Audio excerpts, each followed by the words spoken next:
మాది ఆర్టిస్టుల కోసం ప్రత్యేకించి ఒక యూనియన్ ఉంటుందన్నమాట. అందరికీ తెలిసిందే కదా, మా అంటే అందరికీ తెలుసు. కానీ మాది అనమాట. అది Telangana TV and movie digital artist union, TMTDAU అదనమాట. అది స్థాపించినప్పుడు ఒక్క మనిషితో స్థాపించారు. అంటే ఎందుకు చెప్తున్నానంటే, ఇదే కదా, ఇది ఒక్కదాని వల్ల ఏమవుతుంది, ఒక్కటి వల్ల ఏమవుతుంది అని అనుకోవడానికి అసలు ఏది కూడా వీలు లేదనమాట. ఒక్కరే దాన్ని ఒక ఆలోచనతో స్థాపించి, తర్వాత 2-3 ఫ్రెండ్స్ కలిసి చూద్దాము అని ఒక చెట్టు కింద ఒక బల్లేసుకుని కూర్చుని, లేదు మాలో మనం కార్డు తీసుకోవాలంటే ₹1,00,000 పెట్టాలి. ఇప్పుడు తగ్గించినట్టున్నారు విష్ణు గారు వచ్చిన తర్వాత. కానీ అంత పెద్ద యూనియన్లో పెద్ద ఆర్టిస్టులు అందరూ, అంటే ప్యాడింగ్ ఆర్టిస్టులు అన్నవాళ్ళు, ఆర్టిస్ట్ అన్న ప్రతి వాళ్ళు, పెద్ద వాళ్ళందరూ కూడా అందులో సభ్యత్వం కలిగి ఉంటారనమాట. సో వాళ్ళతో మనం పోటీ పడాలి అంటే ₹1,00,000 పెట్టి కార్డు ఎక్కడ తీసుకుంటాం, మనం తీసుకోలేం కదా. ఆ ఆలోచనతో ఏం చేశారంటే, చిన్న ఆర్టిస్టులు అందరూ చిన్న క్యారెక్టర్స్ వేసుకునేవాళ్ళు, తక్కువ డబ్బులు సంపాదించుకునే వాళ్ళందరూ, మనకు కూడా ఒక యూనియన్ ఉండాలి, మనం కూడా సభ్యత్వం తీసుకోవాలి, అంత పెద్ద కార్డు మనం తీసుకోలేకపోతున్నాం కనుక తక్కువలో మనకు కార్డు కావాలనే ఉద్దేశంతో ఫస్ట్ సుందరయ్య గారు అని ఒక ఆర్టిస్టు ఆ ఆలోచన వచ్చి ఒక 4 ఫ్రెండ్స్తో సంప్రదించారనమాట. అయితే ఆయనకి కొంతమంది అందరూ సంప్రదించగానే మనం ఏ విషయమైనా సరే, సపోజ్ నేను మూవీలోకి వస్తానని చెప్పినప్పుడు యాక్సెప్ట్ చేయరు కదా ఎవరు కూడా, ఎస్ అని అందరూ అనరు కదా. మన వల్ల ఏమవుతుంది, నువ్వు ఒక్కడే చేస్తే అవుతుందా, అయినా ఎవరు కడతారు, మనం డబ్బులు కట్టమంటే ఎవరు కట్టరు, చీటింగ్ అంటారు, అది ఇదని చాలా ఎదుర్కొన్నారు. ఆయన కూడా ఎదుర్కొని అయినా సరే పట్టు వదలం విక్రమార్కుల్లాగా అలాగే ఒక చెట్టు కింద ఒక బల్ల వేసుకుని కూర్చుని, ఫస్ట్లో బల్ల కూడా లేదేమో, చెట్టు కింద కూర్చుని ఇలా మనం ఆర్టిస్టులందరినీ గ్యాదర్ చేసుకుని, ఇలా మనం కూడా ఒక యూనియన్ పెట్టుకుందాము, మనకు కూడా ఒక యూనియన్ ఉంటే బాగుంటుంది, అంత పెద్ద యూనియన్లో మనం సభ్యత్వం తీసుకోలేకపోతున్నాం కనుక చిన్న యూనియన్లో మనం సభ్యత్వం తీసుకుందాము, ఇలా ఆయన చెప్పుకుంటూ వచ్చారనమాట. చెప్పుకుంటూ వచ్చినప్పుడు చాలా రోజుల వరకు ఎవ్వరూ యాక్సెప్ట్ చేయలేదు. మన వల్ల కాదులే, మనకెందుకు ఇప్పుడు మనం సంపాదించిన దాంట్లో ₹1000 పెట్టి కార్డు కొనాలంటే మా వల్ల కాదు, ఇలా చాలా రోజులు కూడా ఆయనకి అన్ని ఎదురు దెబ్బలే ఎదుర్కొన్నారు. తర్వాత ఒక 2-3 ఆర్టిస్టులు మాత్రం కరెక్టే కదా ఆయన చెప్తున్నది, ₹1000 ఒక రోజు సంపాదన పోతే పోయింది, కార్డు అయితే తీసుకుందాము, మనం చేద్దాము అని చెప్పి, చూసారా అదే అక్కడ ఆయన అన్నారు, వీళ్ళు అన్నారని చెప్పి అక్కడ ఆగిపోయి ఉంటే ఈరోజు ఈ యూనియన్ అనేది ఇంత పెద్ద స్థాయిలో ఉండేది కాదనమాట. సో ఆయన ఏం చేశారు, ఎవరేమన్నా సరే నేను చేసేది అనుకొచ్చినాక ఒక 2 ఆర్టిస్టులు ముందుకు వచ్చారు. అవును మనం స్థాపిద్దాము మనందరం కలిసి అని చెప్పి, తర్వాత 4-5 అలా ఒక ప్రెసిడెంట్ గారిని ఒకళ్ళని, వైస్ ప్రెసిడెంట్గా ఒకళ్ళని అలా పెడతానని చెప్పి మొత్తానికి ఒక 10 మంది గ్యాదర్ అయ్యి ఫస్ట్ యూనియన్ స్థాపించడం జరిగింది. ఈరోజు ఆ యూనియన్ 1100 మందికి స్థానాన్ని ఇచ్చింది. ఈరోజు ఆ కార్డు తీసుకోవాలంటే ₹15,000 ఉంది. మరి అన్ని రేట్లతో పాటు ఇవి రేట్లు పెరుగుతాయి కదా. కార్డు కూడా డిజిటల్ ఆర్టిస్ట్ యూనియన్ అని పేరు ఎప్పుడైతే మార్చారో, అలాగే డిజిటల్లో కార్డు అంతా ఆన్లైన్లో మన ఫొటోస్, మన లింక్స్ అన్ని విధాలుగా కూడా డెవలప్ అయిపోయింది అనమాట. ఫస్ట్ మనకి చిన్న కార్డు, మనకి ఆధార్ కార్డు కంటే కూడా ఇంకా చిన్నగా ఉండే కార్డు మనకి ఇచ్చారనమాట. ఇప్పుడు ₹1000 నుంచి ఆ ₹1000 పెట్టలేక 2-3 సంవత్సరాలు నేను కూడా కార్డు తీసుకోలేకపోయాను. తర్వాత అది 3000కి వెళ్ళింది. 3000కి వెళ్ళినప్పుడు ఇంకెలాగోలా ఇంకా కొంచెం షార్ట్ ఫిల్మ్స్ అవి చేస్తున్నాం అప్పట్లో. ఇంకా ఏదో ధైర్యం చేసి ఆ ₹3000 పెట్టి కార్డు తీసుకున్నాం. తర్వాత ₹10,000కి వెళ్ళింది. ఇప్పుడు ₹15,000. ఫస్ట్ మనం కార్డు తీసుకున్నప్పుడు ఈ వాట్సాప్లు కానీ ఇవేవీ లేవు. మనం ప్రతి ఆఫీస్కి తిరగాల్సి వచ్చేది, ఆల్బమ్ పట్టుకుని తిరిగి అన్ని ఆఫీసులు గ్యాదర్ చేసుకుని యూనియన్ ఆఫీస్కి వచ్చి ఒక పెద్ద డైరీ పెట్టేవాళ్ళు అనమాట. అక్కడ ఎవరు వెళ్తే వాళ్ళు దాంట్లో సైన్ చేయాలి. సైన్ చేసి దాంట్లో మనం ఏదైతే ఆఫీసులకు వెళ్ళామో ఆ ఆఫీసుల అడ్రస్లో ఆ బుక్లో రాసేవాళ్ళం అనమాట. అప్పుడు వేరే వాళ్ళు ఎవరైనా ఆఫీస్కి వచ్చినప్పుడు ఆ అడ్రస్ చూసుకుని వాళ్ళు వెళ్ళేవాళ్ళు. ఆ విధంగా ఉండేది అనమాట మొదట్లో. తర్వాత ఈ వాట్సాప్లో వచ్చిన తర్వాత వీళ్ళు కూడా డెవలప్ అయ్యి ఒక కంప్యూటర్ కొన్నారు. ఎవరైనా డొనేషన్లు ఇచ్చేవాళ్ళు కూడా ఏదైనా బీరువా, కంప్యూటరు, ఒక ఆఫీస్ రెంట్కి తీసుకున్నారు. ఇప్పుడు రెంట్ కట్టగలి ఒక పెద్ద ఆఫీస్లో ఉండి ప్రెసిడెంట్ గారు, వైస్ ప్రెసిడెంట్, అన్ని పొజిషన్స్ వాళ్ళు కూడా దీని డెవలప్మెంట్ కోసం ఎంతగానో కృషి చేస్తూ ఎందుకు ఇప్పుడు ఇది చెప్తున్నానంటే ఈ విధంగా ఒక మెడికల్ క్యాంప్ అనేది లాస్ట్ ఇయర్ నుంచి వరుసగా వీళ్ళు పెట్టడం జరుగుతుందన్నమాట. ఎందుకంటే నిన్న మొన్న నేను చూశాను, దాని గురించి కొంచెం చెప్పాలనిపించింది అనమాట. అందుకే ఈరోజు చెప్తున్నాను. మెడికల్ క్యాంపు అని పెట్టి పెద్ద పెద్ద హాస్పిటల్స్ నుంచి డాక్టర్స్ని తీసుకొచ్చి ఫ్రీగా అందరికీ మెడికల్ టెస్టులు చేసి ఎవరెవరికి ఏం డిసీజెస్ ఉన్నాయి, లేకపోతే ఆరోగ్యంగా ఉంటే మీరు ఆరోగ్యంగా ఉన్నారమ్మా, బాగానే ఉన్నారని చెప్పడం. నాకైతే అదే చెప్పారు, చాలా ఆరోగ్యంగానే ఉన్నారు అని. ఆల్రెడీ నేను ఆరోగ్యంగా ఉంటే నేను ట్యాబ్లెట్స్ వాడినని చాలాసార్లు చెప్పాను. అక్కడ కూడా డాక్టర్స్ అదే చెప్పడం జరిగిందనమాట.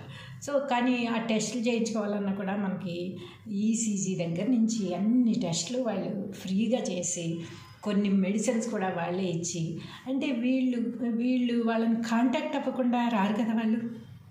అంటే మన యూనియన్ వాళ్ళు హాస్పిటల్స్కి తిరిగి వాళ్ళని కాంటాక్ట్ అయ్యి, మా యూనియన్లో ఇంతమంది మెంబర్స్ ఉన్నారండి, వాళ్ళందరికీ మేము డబ్బులు పెట్టుకోలేని పరిస్థితిలో ఉన్నారు కొంతమంది.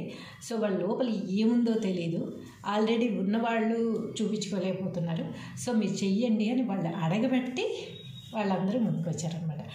దాదాపుగా ఒక్కరోజు కాదు, 3 రోజులు వరుసగా ఈ మెడికల్ క్యాంప్ని మన చిరంజీవి గారి బ్లడ్ బ్యాంక్ మనకి అది ఫ్రీగా ఇచ్చి అందులో చేసుకోండి అని చెప్పి 3 రోజులు దీన్ని మెయింటైన్ చేయడం అంటే మాటలు కాదు, అవునా కదా. మనమే ఒక హాస్పిటల్కి వెళ్ళినప్పుడు కొంచెం లైన్ ఉంటే మనకి పేషెన్స్ ఉండదు అనమాట, ఎప్పుడు మన నెంబర్ వస్తుందా అని వెయిట్ చేస్తూ ఉంటాం. అలాంటిది 3 days పాటు ఆ టీం మొత్తం అక్కడ నిలబడి సాయంత్రం దాకా, ఉదయం వెళ్తే సాయంత్రం దాకా ఉండి అందరినీ గ్యాదర్ చేసి, ఇంకా రెండమ్మా అని పిలిచి, ఇంకా వచ్చిన వాళ్ళు కాకుండా అమ్మ రండమ్మా, ఇంకా మీ ఇంట్లో వాళ్ళకి కూడా ఎవరికన్నా ఉంటే వచ్చి చూపించండి అమ్మా అని చెప్పి అంతమందికి అన్ని విధాలుగా వాళ్ళు చేయడం అనేది చాలా గర్వంగా అనిపించింది. యూనియన్లో కదా నేనున్నాను. ఆ రోజు 3000కి ఆలోచించి కార్డు తీసుకుపోయిండుంటే ఈరోజు ఈ ఫెసిలిటీస్ అన్నీ వదులుకునే వాళ్ళము. మనం చేయించుకోపోయినా ఇంకో 10 మందికి మనకు చెప్పే అవకాశం కూడా ఉండదు కదా, ఎందుకంటే అందులో లేనప్పుడు మనకు తెలియదు కదా విషయాలు. అందులో ఉన్నాం కనుక మనకు తెలిసింది, మనం ఇంకో 10 మందికి చెప్పగలిగాము. అవసరం ఉన్న వాళ్ళు వెళ్ళారు, చేయించుకున్నారు. సో ఏమిటంటే ఇప్పుడు నేను చెప్పేది, ఇప్పుడు 15,000 రూపాయలు అయింది. కనీసం ఇప్పుడైనా ఎవరికి కార్డు లేదో వాళ్ళు ముందుకు వచ్చి అమ్మో 15,000 రూపాయలు అనుకోకుండా కార్డు తీసుకుంటే చాలా చాలా ఫెసిలిటీస్ ఉంటాయన్నమాట. ఏమనుకుంటారంటే కార్డు తీసుకుని ఏమిటి మనకు ఉపయోగం అని ప్రతి ఒక్కళ్ళు ఆలోచిస్తారు. ఫస్ట్ కార్డు తీసుకోవడం వల్ల మనకి క్యారెక్టర్స్ రావాలి అని ప్రతి ఒక్కళ్ళ అభిప్రాయం ఉంటుంది. అంటే కార్డు తీసుకుంటే మా క్యారెక్టర్స్ ఇప్పిస్తారా రోజు అని అంటారనమాట. అంటే క్యారెక్టర్స్ ఇప్పించడం అనేది ఎవరి చేతుల్లోనూ ఉండదండి. అది ఏ సినిమాకి, ఏ డైరెక్టర్ గారికి ఏ క్యారెక్టర్ అవసరమవుతుందో వాళ్ళకి మాత్రమే ఆ క్యారెక్టర్ వెళ్ళడం జరుగుతుంది. కానీ పర్టికులర్గా ఇప్పించడానికి ఒక్కొక్కసారి ప్రెసిడెంట్ గారే 2-3 నెలలు ఖాళీగా ఉండాల్సి వస్తుంది. అలాగే మన పృథ్వీరాజ్ గారు కూడా మన దాంట్లో 2 years ప్రెసిడెంట్ గారిగా చేశారు. ఆయన కూడా షూట్స్ లేనప్పుడు ఖాళీగా ఉండాల్సి వస్తుంది. సో షూట్స్ అనేవి, మన క్యారెక్టర్ అనేవి మనమే కష్టపడి వెతుక్కోవాలి. కానీ అదృష్టం బాగుంటే ఎవరన్నా చెప్తే, ఒకవేళ ఉంటే వాళ్ళ దృష్టిలోకి ఉంటే చెప్తారు, ఎవ్వరు చెప్పరు అని చెప్పట్లేదు. చెప్పినప్పుడు మనం వెళ్ళి మనం సెలెక్ట్ అయ్యి మనకు ఆ క్యారెక్టర్ వచ్చి మనం డబ్బులు తెచ్చుకుంటే సంతోషం, కాదనట్లేదు. 100% రాదు అని చెప్పట్లేదు. కానీ కేవలం క్యారెక్టర్స్ కోసం మాత్రమే కార్డు తీసుకుంటాను, క్యారెక్టర్స్ చెప్పినప్పుడు ఇంకేమిటి ఉపయోగం అనేది కరెక్ట్ కాదనమాట. అందుకని ఎవరైనా సరే కార్డు కావాలి, మేము ఇంక ఇప్పుడు కూడా నేను 1000 రూపాయలు ఉన్నప్పుడు తీసుకోలేదని చెప్పి బాధపడ్డాను. 3000 అయిపోయింది, ఇప్పుడు 3000 అప్పుడు తీసుకోవాల్సి వస్తుంది. ఫస్ట్ నుంచి ఎంతోమంది చెప్పారు నాకు 1000 రూపాయలే ఉందమ్మా తీసుకో అని, అంటే నేను అప్పుడు లెక్క చేయలేకపోయాను. అందుకే నేను అలా చేశాను కనుక మీకు ఇప్పుడు చెప్తున్నాను అనమాట. 15,000 రూపాయలని ఆలోచించకుండా ఈ జనరేషన్ బట్టి, ఈ రేట్స్ని బట్టి ఇప్పుడు 15,000 రూపాయలు అయింది. అది ఏదైనా సరే పెరుగుతూ ఉండాలి కదా. మరి మనకి జనం ఎక్కువయ్యారు, వాళ్ళ కార్డ్స్ అవన్నీ చేయించడానికి కానీ, 6 monthsకి ఒకసారి జనరల్ బాడీ మీటింగ్ పెట్టడానికి కానీ, దేనికైనా కూడా డబ్బులు అనేవి అవసరం కదా. జనరల్ బాడీ మీటింగ్ పెట్టినప్పుడు ఫుడ్ అదంతా ఉంటుంది, మనం మళ్ళీ ఏదైనా రెంట్కి తీసుకోవాల్సి వస్తుంది ఆ రోజు, ఇంకా ఎన్నో. అది కాకుండా మనం ఎవరైతే ఆర్టిస్టులు ఉన్నారో ఆ యూనియన్లో కార్డు తీసుకున్న వాళ్ళు చనిపోతే వాళ్ళకి మట్టి ఖర్చుల కింద డబ్బులు ఇస్తున్నారు. వీటన్నిటికీ కూడా డబ్బులు అవసరం కదా. అందరూ ఎవరి మట్టుకు వాళ్ళ చేతిలో పెట్టుకొని చేయలేరు కదా. మన యూనియన్లో కూడా చాలామంది వాళ్ళ సొంత డబ్బులు ఖర్చు పెట్టి, వాళ్ళ సొంత డబ్బులు డొనేషన్లు ఇచ్చిన వాళ్ళు కూడా చాలామంది ఉన్నారు. పర్టికులర్గా పేర్లు చెప్పట్లేదు కానీ కొంతమంది ఉన్నారు అలాంటి వాళ్ళు. వాళ్ళ సొంత డబ్బుతో కార్యక్రమాలు నిర్వహించిన వాళ్ళు ఉన్నారు, ఇప్పుడు కూడా నిర్వహిస్తున్న వాళ్ళు ఉన్నారు. ఏదైనా రెంట్కి అవసరమైతే వాళ్ళు ఇల్లు ఇస్తామని చెప్పిన వాళ్ళు కూడా ఉన్నారు. అంత గొప్ప వాళ్ళు మన యూనియన్లో ఉన్నారనమాట. సో వదులుకోకుండా ఇప్పుడైనా ఇంకా పెరుగుతుంది ఇది. రాను రాను ఏదైనా సరే రేట్లు పెరగడమే కానీ తరగడం అనేది ఉండదు కదా, అందరికీ తెలిసిన విషయమే. సో ఇది 25,000 అయిపోయినప్పుడు అయ్యో 15,000 అప్పుడు మేడం చెప్పారు నేను తీసుకోలేకపోయాను, అప్పుడైనా తీసుకుని ఉండాల్సింది కనీసం అని అనుకోకుండా కొత్తగా వచ్చిన ఆర్టిస్ట్ ఎవరైతే ఉన్నారో వాళ్ళు 15,000 రూపాయలు పెట్టి ఈ కార్డు తీసుకోండి. ఒకేసారి కట్టక్కర్లేదు, మీకు కన్సెషన్ కూడా ఇప్పిస్తాను నేను. కన్సెషన్ అంటే తక్కువ రేటు కాదు, 2 టైమ్స్గా కట్టేటట్టుగా, ఒక 3 months గ్యాప్లో 2 టైమ్స్గా కట్టేటట్టు కూడా మాట్లాడచ్చు. అంటే నేనేమి రికమెండేషన్ చేయక్కర్లేదు, మీరు ఆఫీస్కి వెళ్తే ఎవరైనా సరే మీకు రికమెండ్ చేస్తారనమాట. ఎందుకంటే ఒకేసారి పెట్టుకోలేము అన్న సంగతి ప్రతి ఆర్టిస్ట్కి తెలిసిందే, అందరూ బాధలు పడి వచ్చిన వాళ్ళమే. అందుకనేసి మీరు కార్డు తీసుకొని వెళ్ళి ఎవరైనా ఉంటే కనుక తీసుకోండి. 15,000 రూపాయలని ఆలోచించద్దు, 25,000 అవ్వచ్చు, 50,000 అవ్వచ్చు. మా యూనియన్ లాగా మన యూనియన్ చాలా వరకు పెరిగింది కనుక 1,00,000 రూపాయలు కూడా అవ్వచ్చు.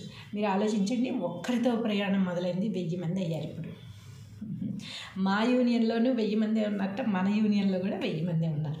అంటే చూడండి తేడా ఏంటి దానికి మనకి. వాళ్ళు ఎక్కువ డబ్బులు పెడుతున్నాం కనుక ఎక్కువ ఫెసిలిటీస్ కల్పిస్తుండొచ్చు, మనం తక్కువ డబ్బులు పెట్టుకుంటున్నాం కనుక తక్కువ ఫెసిలిటీస్ ఉండొచ్చు. కానీ ఇది పెరిగి పెద్దదైనప్పుడు ఫెసిలిటీస్ కూడా పెరుగుతూ ఉంటాయి.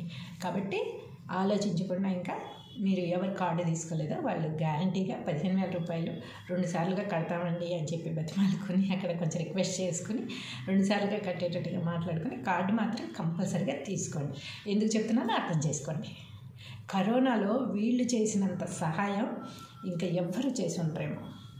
అంటే మనకి చిరంజీవి గారి దగ్గర నుంచి వచ్చి ఉండొచ్చు, ఇంకెక్కడెక్కడి నుంచో వచ్చి ఉండొచ్చు, కానీ అది వచ్చింది మనకి ఇవ్వాలి అని మనకి ఎలా తెలుస్తుంది?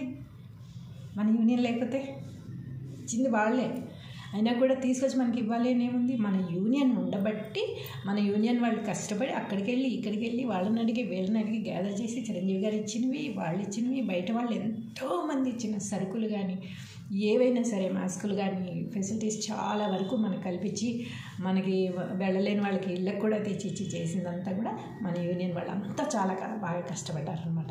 అంటే మన కరోనా వస్తుందని ముందు అనుకున్నామా?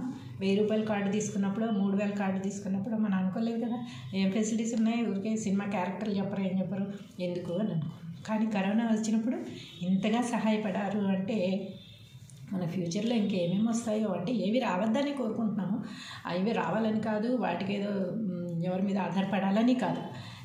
మనం అప్పుడు కూడా అనుకోలేదు, కానీ వచ్చిందా రాలేదా? మరి కరోనాలో మనం చాలా ఇబ్బందులు పడితే మన యూనియన్ ఆదుకుంది. అలాగే ఎవరికైనా ఏదైనా కష్టం వస్తే ఆదుకుంటుంది.